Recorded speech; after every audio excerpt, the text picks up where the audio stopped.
ও আল্লাহ, জাহান্নামের আগুন সহ্য করার মতো ক্ষমতা নাই, কারণ জাহান্নামের আগুনের ব্যাপারে বয়ান মদিনাওয়ালা নবী হাদিসের মধ্যে জানায়া দেয়, ওই জাহান্নামের আগুন তো দুনিয়ার কোন সাধারণ আগুনের নাম নয়।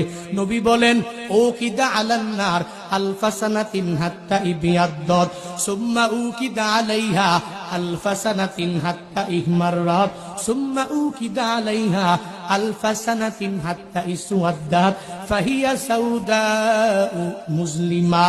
মদিনাওয়ালা নবী বলেন, জাহান্নামের আগুন এত ভয়ঙ্কর, আল্লাহ সব গজবের ফিরিস্তাদেরকে আদেশ দিয়া দিলেন, হে গজবের ফিরিস্তা, ওই জাহান্নামের আগুনটাকে তোমরা 1000 বছর জ্বালানো শুরু করে দাও। জাহান্নামের গজবের ফিরিস্তারা জাহান্নামের আগুনকে 1000 বছর জ্বালাইলো। নবী বলেন, জ্বালানোর